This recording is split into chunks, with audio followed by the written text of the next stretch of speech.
جب 19 رمضان کو مسجد کوفہ میں امام علی علیہ السلام کی اذان گونجنے لگی تو پوری کائنات میں سوگ برپا ہو گیا. چرند پرند جنات چیخنے لگے اور حضرت جبرائیل علیہ السلام تمام انسانوں سے کہنے لگے کہ اے انسانوں، آج آخری مرتبہ علی کی آواز میں اذان سن لو. مولا علی علیہ السلام اذان دے کے مصلی عبادت پہ آئے. اللہ کی عبادت کر رہے تھے. جیسے ہی آپ نے سجدہ کیا تو عبد الرحمن ابن ملجم زہر سے ڈوبی ہوئی تلوار امام علی علیہ السلام کے سر پہ دے مارتا ہے. بس مسجد کوفہ میں قیامت برپا ہو گئی.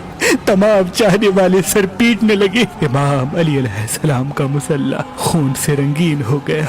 آپ کے سر کا خون آپ کے چہرے اور داڑھی پہ آ لگا. کچھ چاہنے والے اس ملعون کو ڈھونڈنے لگے جس نے مولا علی کو ضرب ماری تو کچھ مولا علی علیہ السلام کے سر کا خون صاف کرنے لگے. اتنی دیر میں امام علی علیہ السلام نے فرمایا، اے حسن، یہ نماز فجر کا وقت ہے، پہلے نماز مکمل کرواؤ، اس کے بعد مجھے دیکھنا. امام حسن علیہ السلام نے نماز پڑھائی اور مسجد میں موجود تمام مسلمانوں نے نماز پڑھی. جیسے ہی نماز ختم ہوئی تو عبد الرحمن ابن ملجم جس نے مولا علی علیہ السلام کے سر پہ وار کیا تھا اس کو پکڑ کے امام کی خدمت میں لایا گیا اور کچھ چاہنے والے شہد کا شربت بنا کے پاس لے کے آئے. جیسے ہی امام علی علیہ السلام نے اپنے قاتل کے چہرے پہ خوف دیکھا تو اپنے چاہنے والوں سے فرمانے لگے کہ اس شربت کی مجھے نہیں بلکہ میرے قاتل کو ضرورت ہے. یہ شربت اسے پلا دو اور دیکھو اس نے مجھ پہ ایک وار کیا ہے، اس پہ بھی ایک ہی وار کرنا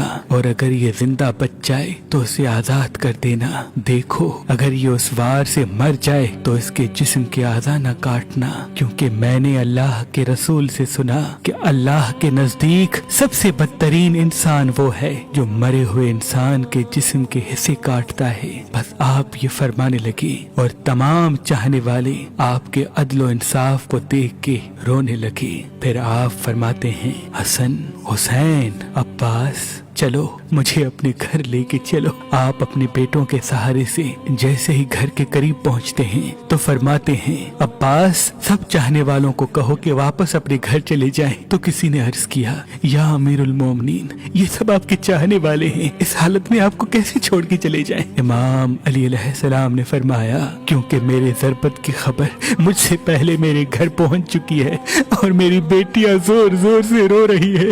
میں نہیں چاہتا کہ میری بیٹیوں کا آواز میرے چاہنے والوں کے کانوں تک پہنچے. بس تمام چاہنے والے وہیں رک گئے اور امام علی علیہ السلام گھر تشریف لاتے ہیں. تمام بیبیاں روتی ہیں، امام علی علیہ السلام کو دیکھ کے فریاد بلند کرتی ہیں اور امام علی علیہ السلام سب کو دلاسا دیتے ہیں کہ مجھ سے میرے بھائی اللہ کے رسول حضرت محمد مصطفیٰ صلی اللہ علیہ وآلہ وسلم پہلے ہی فرما چکے تھے کہ اے علی، میری امت تجھے رمضان کے مہینے میں مسجد میں ضرب مارے گی اور تیرے سر کے خون سے تیری داڑھی سرخ ہو جائے گی.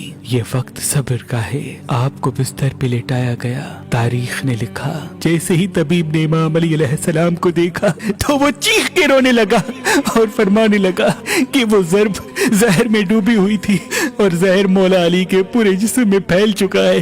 جتنا ہو سکے آپ ان کو دودھ پلائے. بس جیسے ہی یہ خبر کوفے کی گلیوں تک پہنچی تو کوفے کے یتیم بچے اپنے اپنے حصے کا دودھ لیے امام علی علیہ السلام کے گھر پہ آتے ہیں اور بآواز بلند کہتے ہیں، یا حسن، یہ ہمارے حصے کا دودھ ہمارے مولا کو پلائے. ہم ایک مرتبہ یتیم ہو چکے ہیں، دوسری مرتبہ یتیم نہیں ہونا چاہتے.